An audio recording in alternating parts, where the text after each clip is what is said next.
ಹದಿಹರೆಯದ ಹುಡುಗರಲ್ಲಿ ಕಂಡು ಬರ್ತದೆ. 10 ವರ್ಷ ಹಿಡ್ಕೊಂಡು 24 ವರ್ಷವರೆಗೂ ಈ ರೋಗ ಮೊಡವೆ ಸಾಮಾನ್ಯವಾಗಿ ಕಂಡು ಬರ್ತದೆ. ಆಹಾರ ಪದಾರ್ಥಗಳಿಂದ ಮೊಡವೆಗಳು ಹೆಚ್ಚಾಗಬಹುದು. ಮೈದಾ ಅಥವಾ ಸಕ್ಕರೆ ಜಾಸ್ತಿ, ಸ್ವೀಟ್ಸ್ ಜಾಸ್ತಿ ತಿನ್ನೋದ್ರಿಂದ ಮತ್ತೆ ಆಯಿಲಿ ಪದಾರ್ಥಗಳನ್ನ ಜಾಸ್ತಿ ತಿನ್ನೋದ್ರಿಂದ ಇದು ಕೂಡ ಹೆಚ್ಚಾಗಿ ಜಾಸ್ತಿ ಕಂಡು ಬರ್ತದೆ ಮತ್ತು ಜಾಸ್ತಿ ಆಗ್ಲಿಕ್ಕೆ ಕಾರಣ ಕೂಡ ಹೌದು. ಇತ್ತೀಚಿನ ದಿನಗಳಲ್ಲಿ ಕಂಡು ಬಂದಂತಹ ಈ ಪಿಜ್ಜಾ, ಬರ್ಗರ್ಸ್ ಇವನ್ನೆಲ್ಲ ಬಿಡಬೇಕು. ಇವೆಲ್ಲ ಹೈ ಗ್ಲೈಸೆಮಿಕ್ ಪ್ರಾಡಕ್ಟ್ಸ್ ಆಗಿರೋದ್ರಿಂದ ಬೊಜ್ಜುತನ ಮತ್ತು ಪಿಂಪಲ್ಸ್ ಆಗ್ಲಿಕ್ಕೆ ಒಂದು ಕಾರಣ ಕೂಡ ಹೌದು.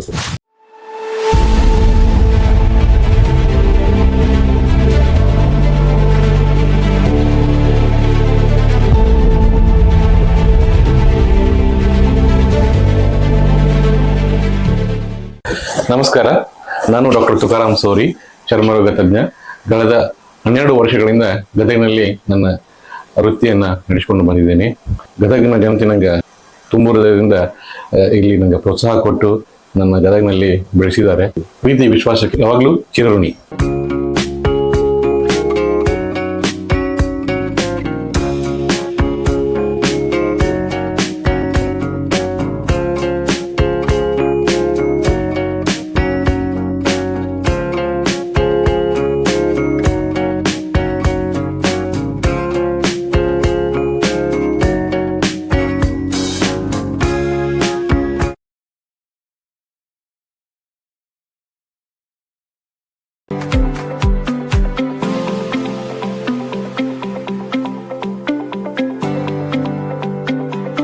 ಇಂದು ನಾನು ನಿಮಗೆ ಮತ್ತೊಂದು ವಿಡಿಯೋ ಮುಖಾಂತರ ಈ ಆಕ್ನೆ ಅಥವಾ ಮೊಡವೆ ಬಗ್ಗೆ ವಿಸ್ತಾರವಾಗಿ ಹೇಳಲು ಇಚ್ಛೆ ಪಡ್ತೇನೆ. ಮೊಡವೆ ಅನ್ನೋದು ಯಾಕೆ ಬರ್ತದೆ? ಮೊಡವೆ ಅನ್ನೋದು ಈ ಮುಖದ ಮೇಲೆ ಎದೆ ಭಾಗ ಮತ್ತು ತಲೆ ಮತ್ತೆ ಮೇಲ್ಗಡೆ ಬೆನ್ನು ಭಾಗದಲ್ಲಿ ಪೈಲೋಸೆಬೇಸಿಯಸ್ ಗ್ಲ್ಯಾಂಡ್ಸ್ ಅಂತೀವಿ. ಅವು ಈ ದೇಹದ ಈ ಭಾಗದಲ್ಲಿ ಸಾಗಿರ್ತದೆ. ಸೊ ಈ ಮೊಡವೆ ಅನ್ನೋದು 4 ಪ್ಯಾಥೋಫಿಸಿಯಲ್ ಕಾರಣಗಳಿಂದ ಬರ್ತದೆ. ಒಂದು, ಈ ಪೈಲೋಸೆಬೇಸಿಯಸ್ ಗ್ಲ್ಯಾಂಡ್ ನ ಏನು ಓಪನಿಂಗ್ ಇರ್ತದಲ್ಲ, ಅಲ್ಲಿ ಡಿಸ್ಕ್ಯಾರಕ್ಟರೈಸೇಷನ್ ಅಂತೀವಿ. ಅದು ಬೆಳವಣಿಗೆ ತೊಂದರೆಗಳಿಂದ ಅದು ಬ್ಲಾಕ್ ಆಗಿ ಅಥವಾ ಚಿಕ್ಕದಾಗಿ ಆಗುತ್ತೆ. ಪ್ಲಸ್ ಎರಡನೇದು, ಈ ಸೆಬೇಸಿಯಸ್ ಗ್ಲ್ಯಾಂಡ್ಸ್ ಅಂತೀವಲ್ಲ, ಅದು ಜಾಸ್ತಿ ಆಯಿಲ್ ಪ್ರೊಡ್ಯೂಸ್ ಆಗಿ. ಮೂರನೇದು, ಈ ಪಿ ಆಕ್ನೆ ಬ್ಯಾಕ್ಟೀರಿಯಾ. ಈ ಆಕ್ನೆ ಬ್ಯಾಕ್ಟೀರಿಯಾ ಇನ್ಫ್ಲಮೇಷನ್ ಆಗಿ ಬರುತ್ತದೆ. ಜೊತೆಗೆ ನಾಲ್ಕನೇದು ಒಂದು ಇನ್ಫ್ಲಮೇಷನ್. ಸೊ ಒಂದು ಕಾರಣ ಅದು ಗ್ಲ್ಯಾಂಡಿನ ಓಪನಿಂಗ್ ಅಂತೀವಲ್ಲ, ಅದು ಡಿಸ್ಕಾರ್ಡಿನೇಷನ್ ಆಗಿ. 2 ಅದು ಬ್ಯಾಕ್ಟೀರಿಯಾ ಇಂದ. 3 ಆಯಿಲ್ ಜಾಸ್ತಿ ಪ್ರೊಡ್ಯೂಸ್ ಆಗೋದ್ರಿಂದ. ಮತ್ತು 4 ಇನ್ಫ್ಲಮೇಷನ್, ಈ ಉರಿಯೂತ ಅಂತೀವಿ, ಆ ಉರಿಯೂತ ಕಾರಣಗಳಿಂದ ಬರ್ತದೆ. ಸೊ ಈ ಯಾರಲ್ಲಿ ಕಂಡು ಬರ್ತೈತೆ ಅಂದ್ರೆ ಈ ಯೂಶಲಿ ಹದಿಹರೆಯದ ಹುಡುಗರಲ್ಲಿ ಕಂಡು ಬರ್ತದೆ. 10 ವರ್ಷ ಹಿಡ್ಕೊಂಡು 24 ವರ್ಷವರೆಗೂ ಈ ರೋಗ ಮೊಡವೆ ಸಾಮಾನ್ಯವಾಗಿ ಕಂಡು ಬರ್ತದೆ. ಕೆಲವರಿಗೆ ಇದು ಜೆನೆಟಿಕ್ ಕಾರಣಗಳಿಂದ ಕೂಡ ಕಂಡು ಬರ್ತದೆ. ಸೊ ಕೆಲವರಿಗೆ ಪಿಂಪಲ್ಸ್ ಆಗದೆ ಇರಬಹುದು, ಮತ್ತು ಕೆಲವರಿಗೆ ಜೆನೆಟಿಕ್ ಕಾರಣಗಳಿಂದ ಹೆಚ್ಚಾಗಿ ಪಿಂಪಲ್ಸ್ ಕಂಡು ಬರುವುದು ಅಥವಾ ಮೊಡವೆ ಕಂಡು ಬರಬಹುದು. ಸೊ ಲಕ್ಷಣಗಳು ಬೇರೆ ಬೇರೆ ಟೈಪ್ ಇದಾವೆ. ಇದರಲ್ಲಿ ಬ್ಲ್ಯಾಕ್ ಹೆಡ್ ಅಂತೀವಿ, ವೈಟ್ ಹೆಡ್ ಅಂತೀವಿ, ಪಸ್ಟೂಲ್ ಆಗ್ಬಹುದು, ನೋಡೆಲಾ ಸಿಸ್ಟಿಕ್ ಆಕ್ನೆ ಅಂತೀವಿ, ನೋಡೆಲಾ ಸಿಸ್ಟಿಕ್ ಆಕ್ನೆ ಕೂಡ ಆಗ್ಬಹುದು. ಕೆಲವೊಂದು ಸಾರಿ ಈ ಹೆಣ್ಮಕ್ಳಲ್ಲಿ ಪೀರಿಯಡ್ಸ್ ವೇರಿಯೇಷನ್ ಆಗಿ ಕೂಡ ಪಿಂಪಲ್ಸ್ ಸಾಮಾನ್ಯವಾಗಿ ಪೀರಿಯಡ್ಸ್ ಟೈಮಲ್ಲಿ ಹೆಚ್ಚು ಕಂಡು ಬರ್ತದೆ. ಕೆಲವೊಮ್ಮೆ ವಾತಾವರಣ ಅಥವಾ ಚೇಂಜ್ ಆಗಿ ಆಹಾರದ ಕಾರಣಗಳಿಂದ ಕೂಡ ಇದು ಹೆಚ್ಚಾಗಿ ಕೆಲವರಿಗೆ ಕಂಡು ಬರ್ತದೆ.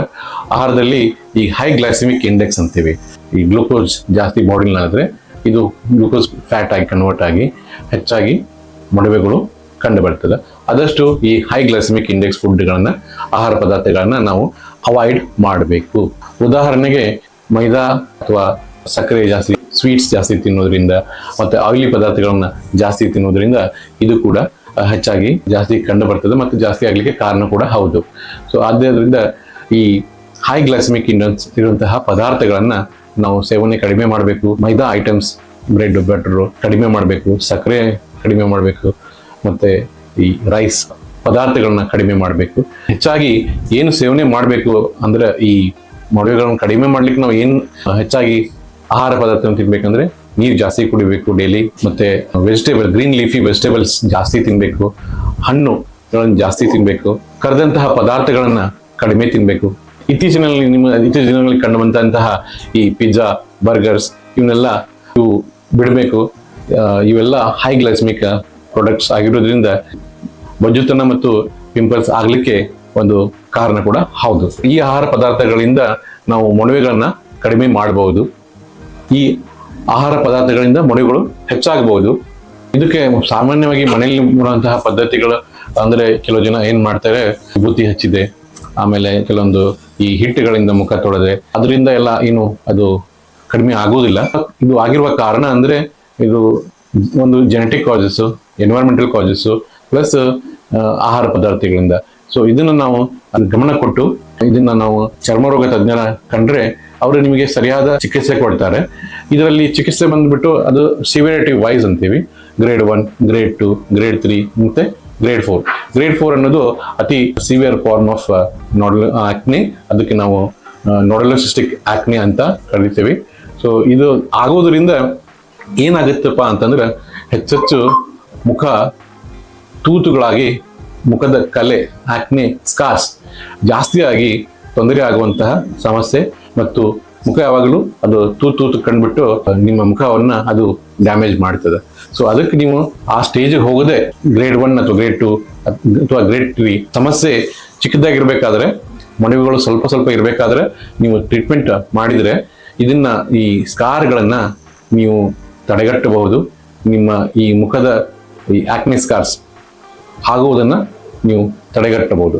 ಸಾಮಾನ್ಯವಾಗಿ ಹದಿಹರೆಯದ ಹುಡುಗರು ಏನ್ ಮಾಡ್ತಾರೆ ಅಂದ್ರೆ ಅವರ ಗೆಳೆಯ ಅಥವಾ ಗೆಳತಿ ಅಥವಾ ಸಂಬಂಧಿಕರ ಸಲಹೆ ಮೇರೆಗೆ ಕೆಲವೊಂದು ಅನಾವಶ್ಯಕ ಕ್ರೀಮ್ಗಳನ್ನ ಅಪ್ಲೈ ಮಾಡ್ತಾರೆ. ಈ ಕ್ರೀಮ್ಗಳು ಸ್ಟಿರಾಯ್ಡ್ ಕ್ರೀಮ್ಗಳಾಗಿರ್ತವೆ. ಈ ಸ್ಟಿರಾಯ್ಡ್ ಕ್ರೀಮ್ಗಳಿಂದ ಮುಖ ಹಚ್ಚಬೇಕಾದ್ರೆ ನಿಮ್ಗೆ ಚೆನ್ನಾಗೇ ಇರ್ತದೆ, ಚಲೋನ ಅನ್ಸುತ್ತೆ, ಚೆನ್ನಾಗಿ ಗ್ಲೋನು ಬರ್ತದೆ. ಸೊ ಅದು ಬಿಟ್ಟ ಮೇಲೆ ಅದರ ದುಷ್ಪರಿಣಾಮಗಳು ಅದೇ ರೀತಿ ಅವು ಹೆಚ್ಚಾಗಿರ್ತಾವ, ತೊಂದರೆಗಳು ಜಾಸ್ತಿ ಆಗ್ತಾವ. ನೀವು ಕ್ರೀಮ್ ಹಚ್ಚೋದು ಬಿಟ್ಟ ತಕ್ಷಣ ಏನಾಗುತ್ತೆ ಅಂದ್ರೆ ಈ ಮೊಡವೆಗಳು ಸಡನ್ ಆಗಿ ಜಾಸ್ತಿ ಆಗಿಬಿಡ್ತಾವ, ಮುಖ ತುಂಬಾ ಎಲ್ಲ ಆಗ್ಬಿಡ್ತಾವ.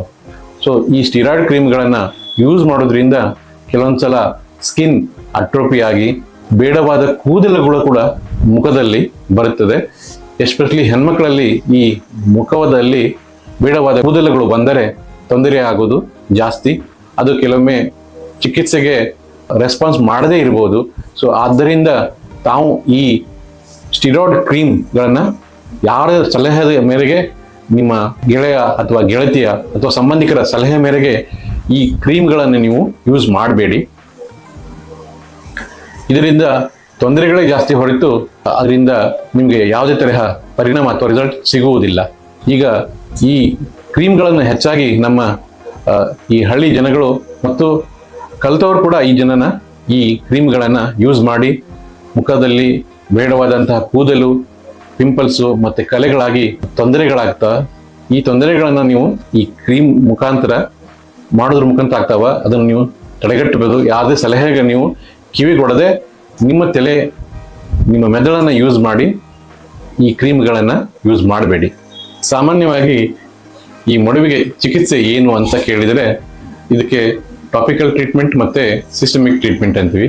ಟಾಪಿಕಲ್ ಟ್ರೀಟ್ಮೆಂಟ್ ಕೆಲವೊಂದು ಈ ನಮ್ಮ ಕ್ರೀಮ್ಗಳ ಮುಖಾಂತರ ಗ್ರೇಡ್ 1, ಗ್ರೇಡ್ 2 ಆಕ್ನೆಗಳಲ್ಲಿ, ಮೊಡವೆಗಳಲ್ಲಿ ನಾವು ಇದನ್ನ ಚಿಕಿತ್ಸೆ ಮಾಡಬಹುದು.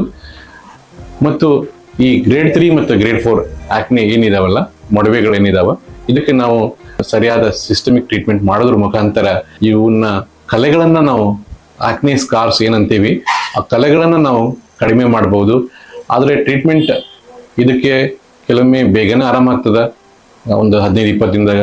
ಕೆಲವೊಮ್ಮೆ ತುಂಬಾ ಸಮಯ ಬೇಕಾಗ್ತದೆ, ತಿಂಗಳಾಗ್ಬೋದು, 3 ತಿಂಗಳಾಗ್ಬೋದು, ಮತ್ತೆ ಒಂದು 6 ತಿಂಗಳು ಕೂಡ ಕೆಲವೊಮ್ಮೆ ಸಮಯ ತಗೊಳ್ತದ. ಇದಕ್ಕೆ ಈ ಟೈಮಲ್ಲಿ ಪೇಷಂಟ್ಸ್ಗೆ ಸಂಯಮ ಬಹಳ ಮುಖ್ಯ.